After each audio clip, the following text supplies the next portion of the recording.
I'm assuming so. Ready? Recording of lecture has begun. Might want to plug in the lecture.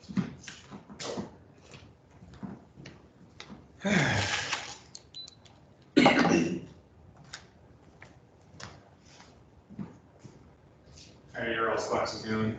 Good, bad, and different? This one sucks, bro. First you, now you. I want you two to know that if I had the ability, I would throw your asses out of class. You're gonna like follow that one student's example and break their legs or something? Exactly, you know? we were talking today about in the library how we're going to enforce the fact people aren't wearing masks enough. And I said, you know what, why don't you just let me hire like a bunch of early student assistants and they'll just shut people out of the building each time they see it. Is this front row too much for you? No, that's fine. Okay. I mean, I know you don't want to be near me, it's personal, but. I'm glad you understand it's personal and not professional. I talked about you in a meeting the other day. Oh no, see, this is what I'm worried about, my unusual tactics. We were having a board meeting and I was like, they were like, how are your professors doing? And I was like, well, like one of my professors, like, he never wears a mask, he's a huge asshole. Like, he spit on one of us. Like, have a little bit of COVID.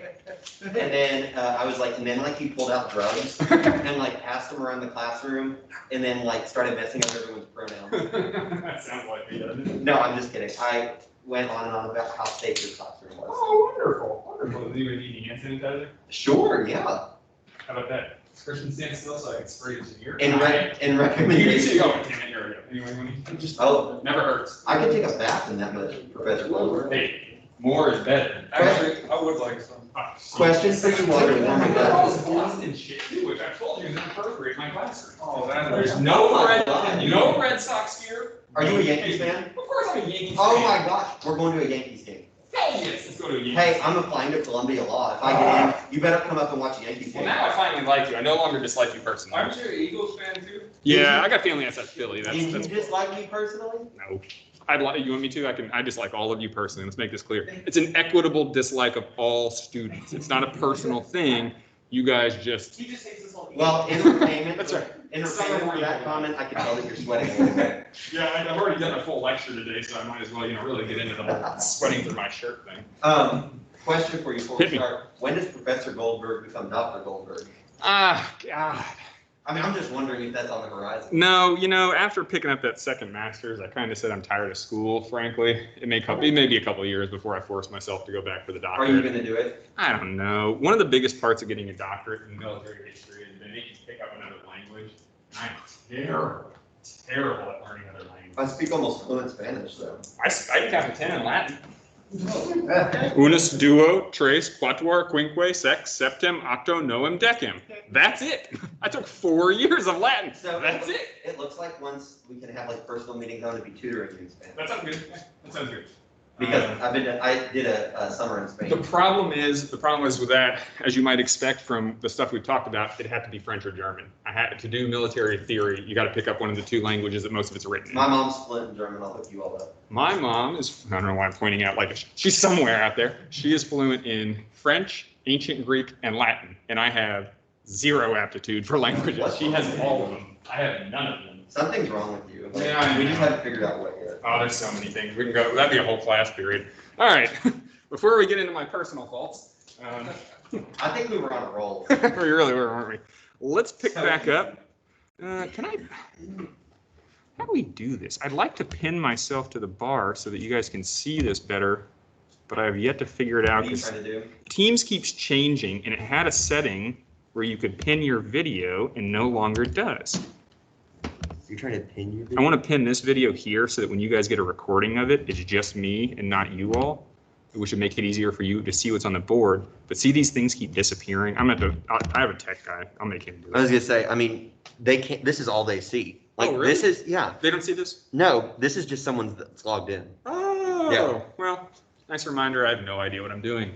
Okay, let's pick back up. Discussion boards have been very good. Somebody, not to be mentioned, took their discussion into a very different way, but I really appreciated it, frankly. I think the discussions have been very good so far. What do you want? Is that due next Sunday, right? This Sunday. Or like this time on that Sunday? 3 days from now, Sunday. You guys are doing very good with the discussion board so far. Yeah, that's the whole part of discussion board is you guys talk it out with each other. I'm monitoring it. If you guys go too far and you're like calling each other names, I'll get involved. But otherwise, you guys are having a very good debate. What we will do is once the debate ends and the grades are submitted, we're going to talk about it a little bit in class. I'll give you my opinions so that my opinions don't color your discussion. That's kind of how I'm doing. Yes. If someone replied to my discussion, would replying to them replying to me count as one of the people? Absolutely. All you need to do is you get your first post and then 2 more reply posts, and it doesn't really matter where those reply posts come. You could reply to you could reply to you, or you could reply to them replying to you, as long as you do 2 reply posts plus the original. Sound good? Word count is 150 to 300 for the main one. I care really less about word count. I give you a word count so you have it. Frankly, if your argument is good and you're not just saying, I agree, have a good day, that's okay. But like if we go over the 300, a couple hundred words. Not a problem. Okay. In fact, generally, your first post will be longer than 300 words. Yeah. I usually stick that there as a minimum because a lot of students will be like, art or science, that's a tough one. Have a good day. That's not a post. But you guys, as long as you guys are getting into it, don't worry too much about word counts and don't worry too much about the number of replies you do, as long as they're quality discussions. You guys are doing a very good job. If you weren't, I'd tell you and I'd point you out specifically because I'm an ass. Okay. Any other questions? That's a good question. All right, let's continue then. So where do we leave off? Middle colonies. The middle colonies. Do we have anything else we need to talk about in the middle colonies? What exactly did we finish with on the middle colonies? English people are largely civilian amateurs. Okay. Military like the space. Citizens. Very good. Okay, so we're gonna return to that in just a bit when we move on to the next slide. But for now, let's return to talking about kind of the often forgotten part of American settlement in terms of understanding Caribbean colonies. I'm gonna spell this wrong almost certainly. And I know I always say it wrong. Caribbean, whatever you want to say, whatever you want to do. Don't go cruising there right now because cruise ships are apparently just 9 years. Yeah. So, not that I don't like cruise ships during the regular time because I love to eat and I love to eat for free, and there's nothing quite as good as eating on a midnight buffet. That's neither here nor there. You did not log in today to see my personal eating habits. Christian. So the only thing that I'm kind of confused about is, so with the English Civil War going on, why were people that fought like on the other side, like those professional soldiers, why are they not trying to get the hell out of England? That's a great question. And one we're going to absolutely talk about later is we have a very different view today of why you serve in the military, right? Why would you volunteer today? Patriotism. Patriotism, big chunk of it. Defend the family, very good. The benefits of being in the military, certainly. Education. Yes, there's a GI Bill. At the time, and to answer The people that were English fighting against like the Cromwellian forces. yes, so back at home. Oh, Generally, okay. back in England. And so this is a big difference. And it's one we're going to learn as it applies to early Americans as well, is at the time, military service is better to understand as any other job, i.e. it's what you do for money. And so leaving a job like that for the unknowns of the new world is not necessarily a good idea for the average foot soldier, for the simple expedient that being in the Army meant you were fed at a time where disease, death, and malnutrition was so common. And so when we talk about this later, that's absolutely going to continue in American society because Americans themselves begin to understand both service as a citizen question and still as a job. And that's something we need to remember, is that at a very basic level, being a soldier is a job, right? It's part of the market, is it not? People would not sign up just for patriotism. Patriotism does not put food in your belly, does it? No, it does not. However, as we'll talk about, there's a big thing we need to understand, and that the contractual obligations of military service mean a lot to this group, especially at a time where national lines don't really yet exist. And so think of this more as a job, especially early. We'll talk more about the underpinnings of that, because in the end, like I said, the Americans have some very weird interpretations of warfare, but they're generally based on the European interpretations just in an American context. Make sense? Yeah. Good question. So let's continue with the Caribbean colonies. The Caribbean colonies are obviously significantly different and in the end will not be part of what we consider the United States. But at least when they were settled, they were very much part of the same mercantile system, certainly the same part of the English colonial system, and the British viewed them no different than the mainland colonies. The difference, of course, is of what they produce and who lives there. What is the major production for most of the Caribbean colonies in terms of an economic sugar cane in particular? Sugar cane is an extremely labor-intensive crop. If anybody has ever seen it produced, it is back-breaking work, very, very hot, and the number of laborers needed to make it happen meant that the indenture system was far from adequate to supply the amount of labor. As we already said, even the indenture even the indenture contracts in the mainland colonies, particularly the New England and the middle colonies, weren't enough to keep the labor pool supplied. And so English planters in the Caribbean colonies will turn to a different form of labor when they'll eventually import into the mainland colonies as well. And that's what? Slavery, exactly. This is a context that we really, really have to have a handle on, because American slavery has a direct hand in so many parts of this class, most particularly and most obviously in terms of what? To lead up to what big war? The Civil War. Slavery can't be divorced from America's, the outbreak of the Civil War, no matter how we want to spin it, or no matter how much we want to talk about states' rights or the economy or tariffs. They're all deeply related to the American racial system. Yes? What were the British colonies? Quite a few of them. In the 1600s, we're talking Barbados, Antigua, a couple of them. But the problem with ever trying to define them, and the reason I'd rather you just remember them as the Caribbean colonies, they trade them so often with the French during different wars, or the Dutch, or the Swedes, or anybody else there, that it's easier just to remember them as a group because they shift so often. I never really heard about those. Jamaica, Barbados, a lot of those are English, but depending on when you showed up and then when you traded it during whatever European war you were fighting, and this is kind of the thing we'll talk about, is these territories often become like, it's a good way to think about it, like risk pieces that you trade willy-nilly at the end of a war to settle things up. And so it's hard to say that there's this particularly English islands or French islands, because in the end, the white planter class is the one consistency. Whoever is ruling them and collecting their taxes matters very little to them. It's the system they live in that's more important. Good question, though. So to continue with this discussion of slavery, we probably need to understand just a little bit about how the growth of the slave trade is happening. We're going to get into America's particular relationship to slavery later, but let's talk about the beginnings of the slave trade itself. What do you guys know about it? Do you guys have any terms, thoughts, anything that jumps to mind when I say the early slave trade? Wasn't it like a triangle across the? It's often called the triangle trade, which is a part of the larger, what we call the Middle Passage, which is literally the passage that slave ships took to the New World.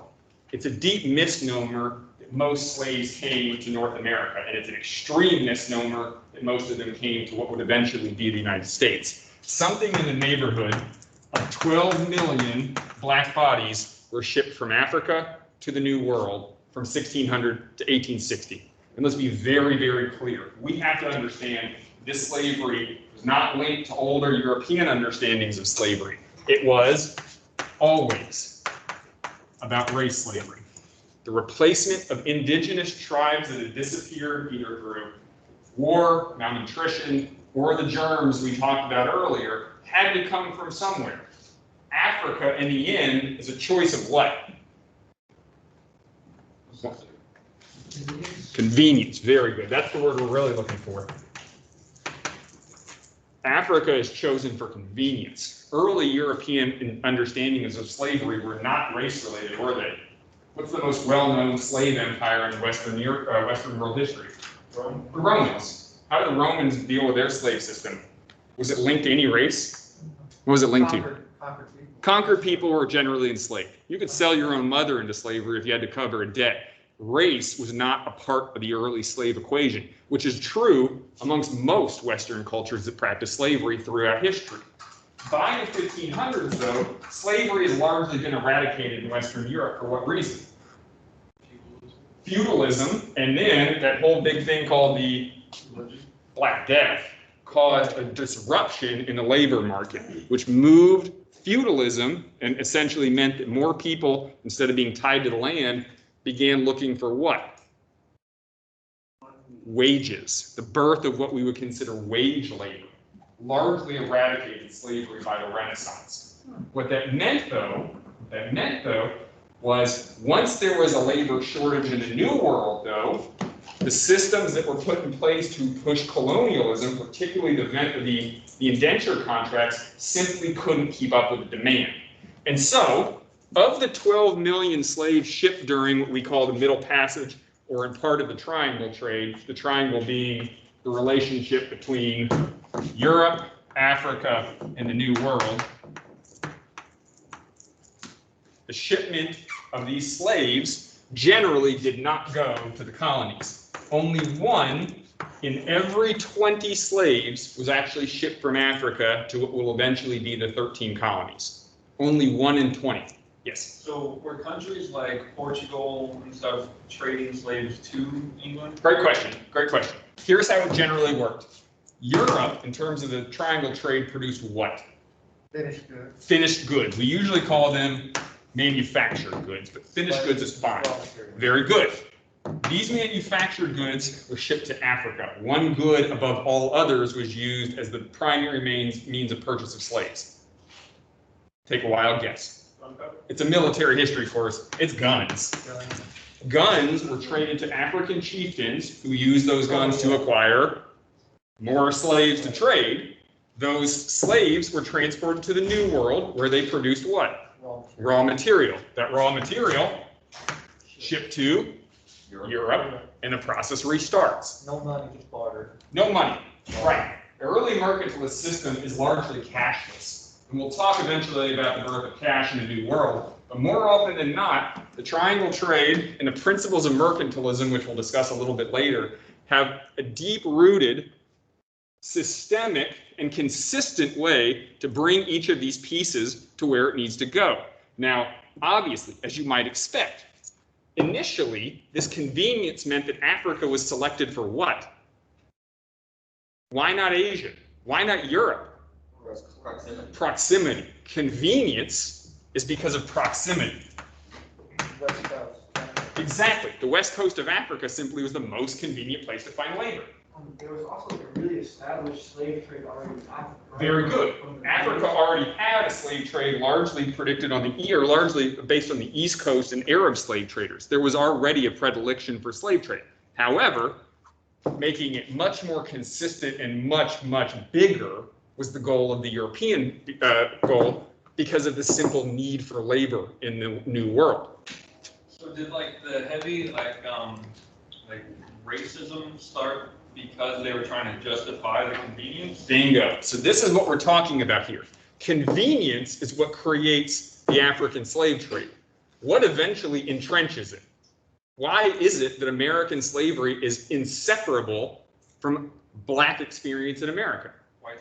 White supremacy. It's not like one day white Americans are like, let's do some racism. It was the convenience of the slave trade and the identification of Africa and the Black bodies they brought over created a pernicious system that reinforced that racism. And so, like I said, most Europeans who understood the slave trade going back to the Romans did not see it initially as a racial system. It will become a racial system very quickly. Very quickly. In fact, if anybody ever wants to read a really good overview of the Haitian Revolution, it has a very interesting discussion of this. C.L.R. James wrote a wonderful book in the 50s that discussed why the racial system, particularly in the Caribbean colonies, came to be. That identification of Black with free labor remained for several hundred years. Now, like I said, only 1 in 20 of these slaves were being shipped to what we would consider the 13 colonies. The vast majority were going where? South America. What we call the Spanish Main. The vast majority were actually going to Spanish colonies. For the simple fact, Spanish had exhausted their indigenous population far quicker than anybody else. The Germans we're talking about massacred population that they eventually had planned to turn into farm laborers. So, what we would consider today mestizo culture is a kind of an amalgamation of the Spanish culture, Black culture, and native indigenous culture. That's kind of the blending of all these things. Again, Those racial categories, though, didn't exist in the same way until the system itself entrenched it, right? Could you be white and enslaved in the United States in 1850? Absolutely not. Could you be white and enslaved in 1750? Absolutely not. Oh, no. Could you be white and enslaved in 1600? No. Could you be white and enslaved in 0 AD? Yes. For sure. It's not until we begin to see this changeover in which free labor is associated with blackness in the Western world that the racial underpinnings of this problem come to a head. Does that make sense? It's not a chicken or the egg thing. It quite literally is a chicken or the egg, depending on which one you actually think is the, that's confusing. You see what I'm saying there, right? Now we're getting into philosophy. So it's kind of like how, you know, how the U.S. frequently sees Muslims as terrorists, or something like that, because of experience. It's more to the point. It's that the American version of that is simply a misunderstanding of its role in the Middle East. This one is over and over again. Slave traders bought from Africa. Ergo, the identification of free labor and therefore enslaved labor was always black, always, always, and therefore, eventually, if you understand that you own another human being, what probably is the number one thing today, if I told you all of you are going to be given another human being, what's your first feeling going to be? What are you talking about? Revulsion, right? That's a no-no. There's not a lot of rules on campus. I am hearing from my SGA pal that there's some more rules than what I noticed initially. Yeah, you can't enslave students. But you can enslave students, is something I've heard. Can we enslave faculty? No. I'm an adjunct, so yes, technically. No, also no. I'm protecting you here. Thank you. I appreciate you, pal. What I'm saying by that is, you guys understand it's a moral bad to own someone else. At the time, it was not a moral bad in their eyes. In the end, though, anytime you guys do something bad, what do? Feel guilt. Guilt? What about make excuse to justify it? The justification of race slavery will come later. After all, we know deeply, and we'll talk about it in this class, the American South got very good at justifying its race slavery, didn't it? What were some of the ways the American South did so? They claimed that they were giving blacks order or something like that. Paternalism, very good. One of the most consistent justifications in the American South was the idea that it was good for them, that dragging them out of Africa and teaching them the American Christianity, putting them to work, was an inherent good. That's the concept of American paternalism. Very good. What else? Any other justifications? Economic system. The Southerners in 1860, when the United States was having its debates about whether or not slavery should continue, what did Southerners say again and again? If you take it from us, the American economy will do what? Collapse. Something Southerners threatened again and again. Sounds familiar today. No comment. Not maybe a tangent, but Sure. wasn't there kind of difference in the treatment of slaves between, say, the Virginia colonies versus farther south? You know, a lot of South Carolina was populated by people from Barbados who were used to very, very harsh treatment. And like Jefferson would have released his slaves had it not been he was bankrupt. You know, he could not do that to his family. That's a really good point. What's the problem with that argument? That you own people? Close. I don't know. Anybody want to take a shot? What's the problem with that argument? An argument that was often advanced. Same reason that many Kentuckians thought that their version of slavery wasn't quite as bad because of the proximity to the Ohio and escape. What's the problem with that argument? You've hit the nail on the head. You're justifying slavery. Even gradations of slavery are still slavery. Even if Kentucky slaves had slightly better living conditions, it's still slavery. And that's the point here is, yes, there are obviously differences across states, across regional lines as to what slavery necessarily meant. In the end, though, slavery did not have a choice. Slavery is by itself an ideology that essentially removes it from those who are working. And as you might expect, the conditions in the Caribbean colonies especially meant that many of these slaves came over and died very quickly. That's being sold down the river. That's a phrase that comes from the American idea that being sold down the river from Kentucky or Virginia meant you're being sold where? South. The deep South, where conditions were hotter, or they were worse. Of course, we understand implicitly, yes, if I had to be a slave and choose between Kentucky and Mississippi, what's my choice? Kentucky. Right, but that's not a choice, and that's not even something we want to get into the moral discussion of. It's a great point. What I want to continue here with, though, especially as it relates to the Caribbean colonies, is America's race slavery will develop largely along the same lines as that's happening in the Caribbean colonies. In the end, one specific war separates us from those Caribbean colonies, and that's what? The American Revolution. The American Revolution happening in the Eastern Seaboard does not spread to the Caribbean, despite American interest in it doing so. And so in the end, the disconnect of these two will happen in the 1770s. It doesn't exist at this point. We should consider them all in the same system. I mean, would the main reason for American interest in spreading the Caribbean be, just spreading it out, wearing their forces down and getting more people to the cause? More to the point, it was an identification of the British who lived on those islands as essentially ideologically similar. It's the same reason we'll talk about during the American Revolution. Ideological similar to the colonies. Yes, it's the same reason. What's the very first invasion America undertakes during the Revolution? Canada. It's a belief that the revolution should spread amongst British subjects in the New World. Americans themselves did not see a lot of difference between a Virginian, a Canadian, and a Barbadian, as long as they were white and practiced the same mercantile system. Make sense? It's the same reason George Washington was British first, American second. Only by the end of the French and Indian War does that role reverse. One more, last time. There's infinite questions, guys. This is the best part of what we're doing. Doesn't this, for everybody to see Hamilton and the big emphasis that Hamilton was an immigrant, Mhm. doesn't this kind of water down the immigrant aspect of Hamilton? The whole idea that The Hamilton is Caribbean is kind of all part of the. exactly. It's So one of those. that immigrant thing is kind of overstated. Don't get me started on the problems with Hamilton. This is the best way to do it. The problem with that right there, it's great. It's wonderful for what it is. But yes, he's not an immigrant. No. He is an upper class white man who came from the exact same system in the Caribbean as already existed in the United States. Absolutely. And so in doing so, it was very easy for him to translate his beliefs, his whole way of life. In the end, he's taken in essentially by the American political elite because he already is one. There's no real difference between the two. Very good point. Very good comparison. So I know this is quite a bit ahead, but I read it and I didn't know how true it was. But one of the reasons that Southern colonies supported the revolution was because Britain was starting to phase out slavery. Correct. It's a misnomer. The Southern colonies themselves would have always picked the side that protected slavery. In the end, the American Revolution did destroy slavery in the North. That wasn't on purpose.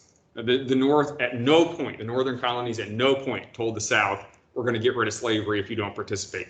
The Brits themselves offered slaves roles in the British Army if they escaped plantations. I was just thinking that, yeah. For the same reason that eventually American revolutionaries in the South armed their own slaves occasionally. Not very often, for obvious reasons. What we find after the revolution, and something we'll talk about very deeply in this class, slavery disappears in the North. Slavery was legal across all 13 colonies at the outbreak of the American Revolution. What was that? Also in Great Britain. Yes. It will That's disappear. that time, Yes. before the Civil War. Yes, in 1820. We'll talk about that too. But in America, slavery disappears in the North. There's a moment in the American Revolution where Northern revolutionaries tend to notice slavery is incompatible with the fundamental values they're espousing. In the South, what happens? Yeah, we're keeping it. The direct opposite. It's entrenched further in the South. What we tend to see is a promulgation of slave laws right after the Revolution. First state. What was that? I love trivia, so first state to outlaw slavery. Anybody know? Ooh. Was it Maryland? You can save it. It's a little trivia question. Man, you got me beat right now. Massachusetts? Vermont. Oh, okay. Yeah, That Vermont. makes sense. Since the beginning. First state to outlaw So- slavery.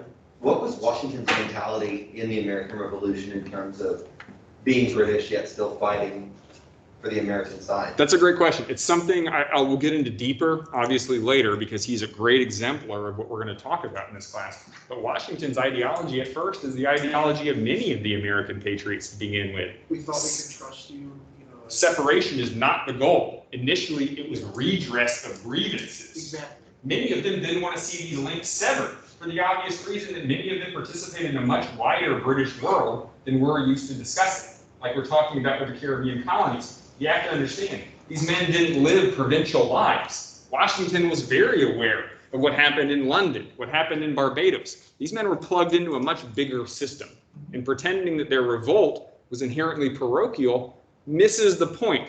These were well-lettered men. The upper class of the American colonies that launched the revolution were very aware of prevailing Enlightenment thought. They were very aware of mercantilism. They were very aware of their place in the world. They simply wanted to make sure that the rights they thought they had been given as British citizens were upheld.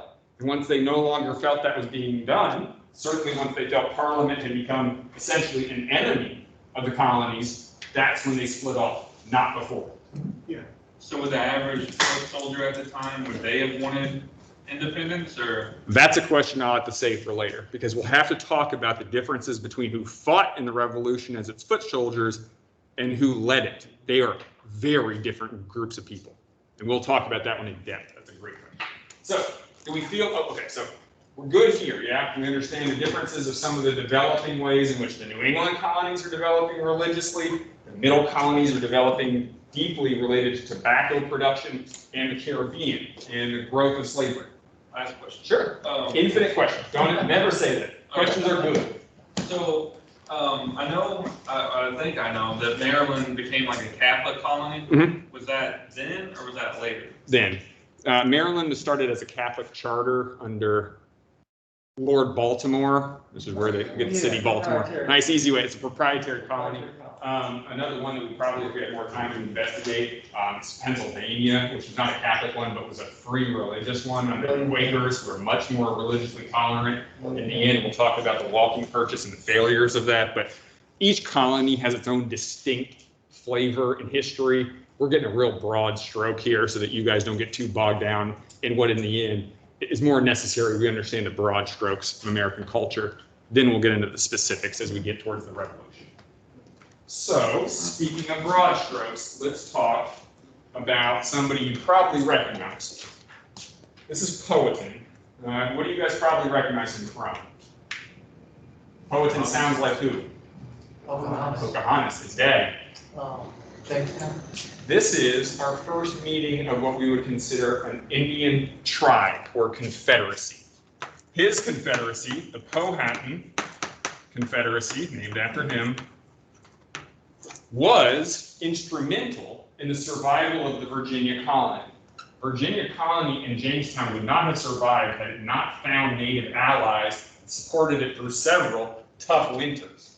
In the same way that the Puritans over-mythologized Thanksgiving, and we know now looking back, everybody should be slightly ashamed about the turkey they're eating. What we're talking about here is that early English settlements were largely allowed to exist. They did not put down strong footprints because they did not have the ability to do so. It was native confederacies, particularly powerful ones. Powhatan's Confederacy probably had something in the neighborhood of 16,000 to 20,000 natives in it, a large, powerful confederacy that allowed Europeans to grow. They could not have foreseen the consequences of allowing them to grow, but they definitely allowed them to grow. And so this is one of the first times we will meet. What we need to understand is a singular term, and we have to understand this term, guys. I want us to consider, in the same way that you thought about the game we played the other day, the term native agency. Anybody want to try and define this, or at least define the word agency in this case? What does agency mean? Organization that carries out a specific task, I don't know. That's maybe what we consider like a sports agency necessarily. What about just the word agency? The ability to make choices. Ding, ding, ding. Very good.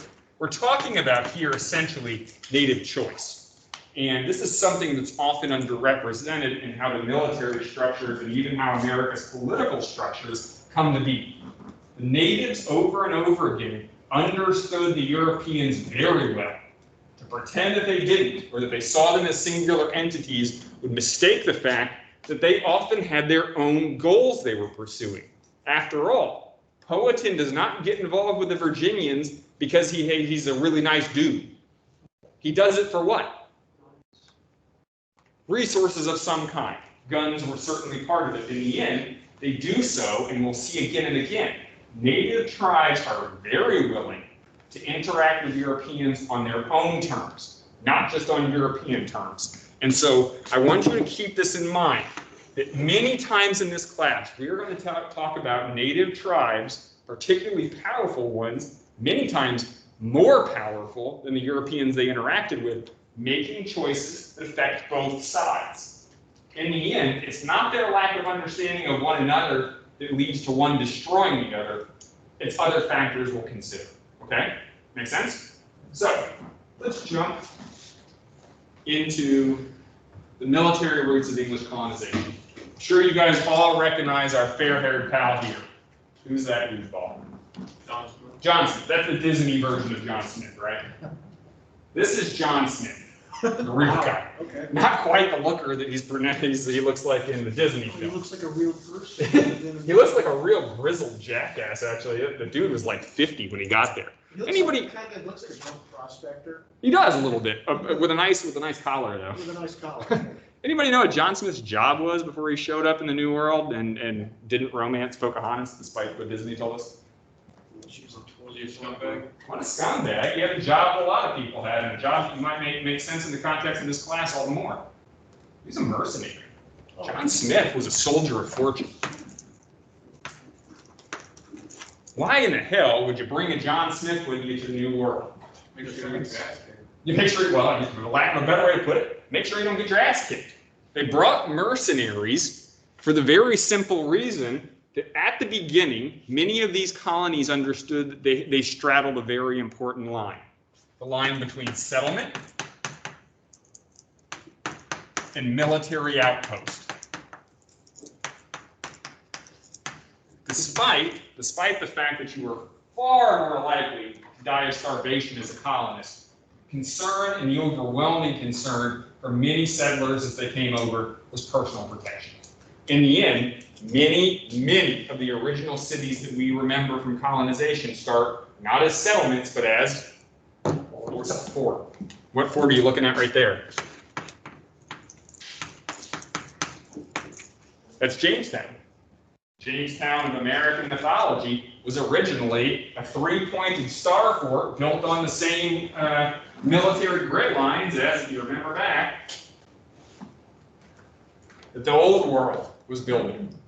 Europeans don't just show up in the New World. Remember, the culture that they had with them follows along. For the same reason that it's important that we understand the culture of those showing up in the colonies, it's also then important to understand, get to it, the military culture that comes with them. John Smith is not the only mercenary in the New World. There are plenty of them. Most of the colonies hire these military men to provide what? Protection and, they can't do it all themselves, Order, training. protection and training. Protection and training, very good. As you can see in the middle picture, this is a very different world than what many colonists initially anticipated when they came over. The dreams of easy riches, of picking up gold from the Chesapeake or the Potomac, was always a pipe dream. In the end, the world was significantly darker and more dangerous than they ever anticipated. And one of the primary ways in which they had to learn and anticipate the new world was in a context that was inherently violent. This is important for the simple fact this is not different than Europe. Europe was a violent society.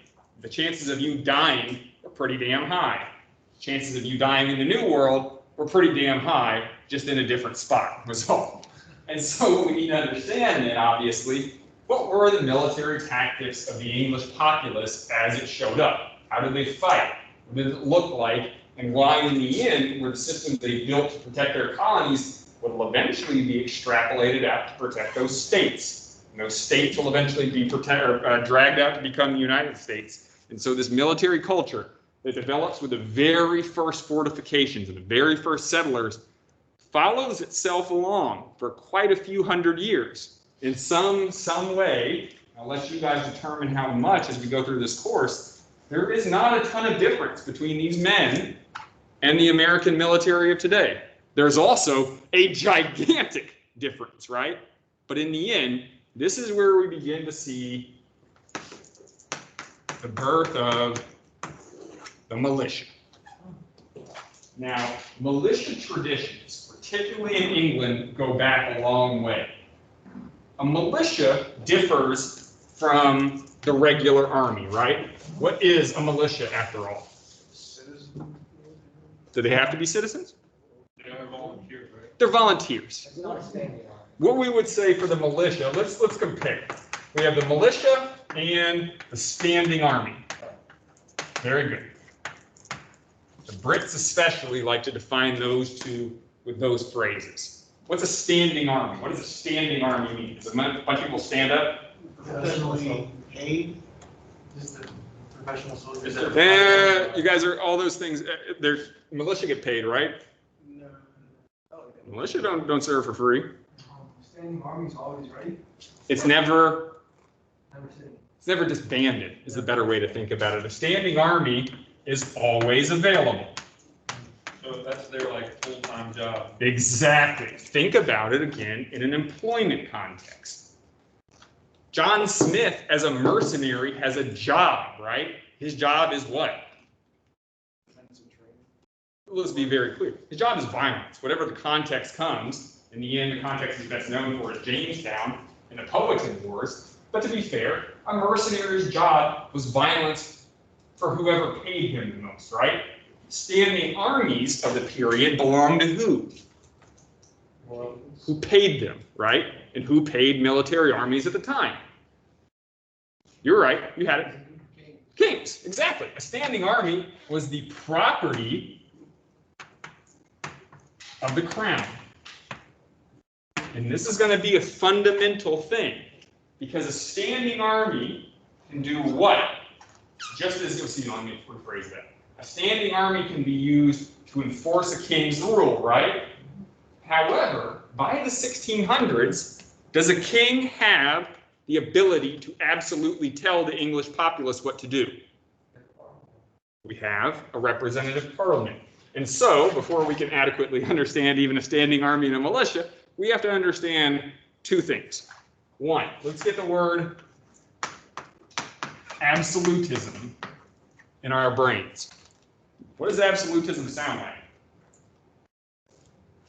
What if I told you I am the absolute monarch of this class? Everything. Everything I say goes. I don't need, and I frankly, despite being a happy-go-lucky guy, I don't give a shit what you guys think, because I am the boss of this class. Final authority. Final authority. Absolute monarchs in Europe derive their authority from who? God himself. No intercessor necessary. I define my authority in this classroom through who? God himself. No, through the department chair. The point of that is, absolutism as a form of government, which was consistent across many of the kingdoms of Europe, was breaking down in the country that is producing American colonial expansion. So at the time, would this have been like synonymous with divine right? Yes, exactly. You can use those interchangeably. Absolutism is simply divine right taken to its most obvious extent. If I'm an absolute monarch and God is telling me what to do because of my royal birth, who the hell do I never need to listen to? Anybody else. Okay? Does that make sense? Absolutism, though, in Europe is breaking down. We are beginning to see, or we have already seen, depending on how you view English history, going back to the Magna Carta in 1215, we have seen kind of chinks in the armor of English absolutism. In the end, the English system, particularly thanks to the English Civil War, is much, much more what we would consider consensus-based. Now, this is a far cry from the representative democracy that we know and love today. Consensus-based government, especially in this period, meant what? Who is the consensus between? The king and the nobility. We're not talking about the king and the common people. We're talking about consensus between king and, in the English context, parliament. Just call it as the whole thing, parliament. That's the consensus we're talking about. Sometimes in English history, that context or that consensus broke down. The English Civil War, in that view, is a significant breakdown of the consensus between king and parliament. And in the end, the reason an English king gets his head chopped off is because those two groups cannot come to any consensus whatsoever. It's the last regicide in English history for a reason, though. After this point, which side has obviously gained the upper hand? Once you execute a king, what have you very clearly told the kingdom? If I can chop off your head, clearly you're not ordained by who? God. Yes. The problems with absolutism are shown through and through when you chop the king's head off. Do they bleed the same way as we do? Yeah, a little bit. A little bit. And so, as the English parliamentary system becomes more powerful, what necessarily becomes a symbol of the king's ability to reverse that? A standing army. Very good. Very good. And so, here is where the fear of a standing army begins.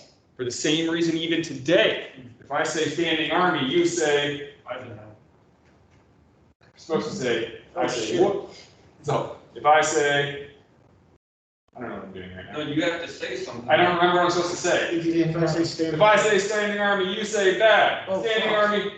Oh, shit. That sucks, guys. If I say standing army, you say No! Exactly. That's the American reaction to the concept of a standing army. That is certainly the ideology we're going to get into with the American Revolution. There's a reason that in the 1810s and 1820s, the one thing the American government is willing to put money into is sea fortifications and the militia. What do they absolutely starve of money? The regular army.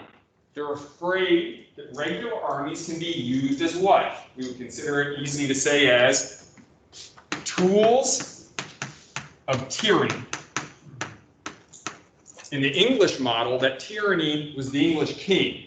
Later, as we kind of get into it, and as the Americans in the Revolutionary period conceptualize it, who do they think is the tyrannical group? Who is blamed over and over in letters from American revolutionaries? Well, the magistrates or something? Parliament. After all, the American Revolution sends an olive branch, quite literally called the Olive Branch Petition, directly to King George saying what?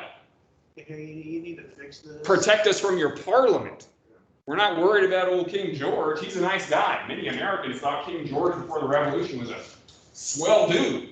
It was Parliament who was enacting taxes, telling them what to do, doing all these terrible That things. was to pay for the French and Indian War. That's the irony we're going to get into, obviously.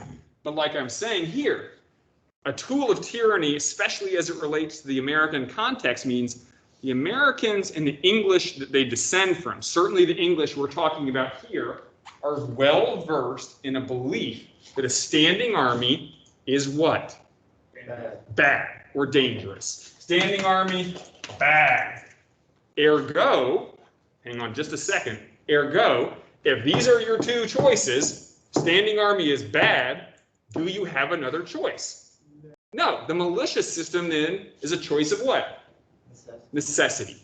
After all, the system here is predicated on self-defense. If you don't trust or don't think that a standing army can handle it, you got to do it yourself. You can't not do it at all.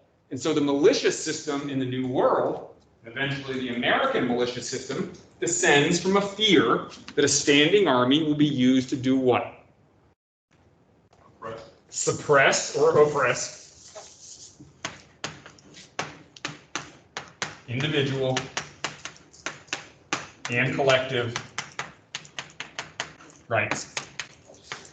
At the time, that fear was largely based on the English fear of the king doing so. As we'll develop it and as we'll get into it, this fear of collective rights eventually in the American parlance becomes a fear of property rights. That's what the American Revolution is obviously about in the end. It's about whether or not Parliament has the ability to tell Americans what? It's that big rallying cry. Taxation, no taxation without representation. Is anywhere in that a discussion of standing armies? No. No, but it's implied because that standing army is being used as a threat to tell Americans to do what? Pay your frickin' taxes. Pay your taxes or we're gonna send soldiers to your front door. You know? Why is one of the very first constitutional amendments in the Bill of Rights. Anybody know what number 4 is? You don't have to quarter. Quartering of soldiers. That goes all the way back to the fear of a standing army in the English system, because the English did not have corresponding amendment preventing quartering at the time. It was an American interpretation of a fear that manifested through the culture that they grew from. Make sense? All righty, wonderful. See you Friday. So was like the belief that King George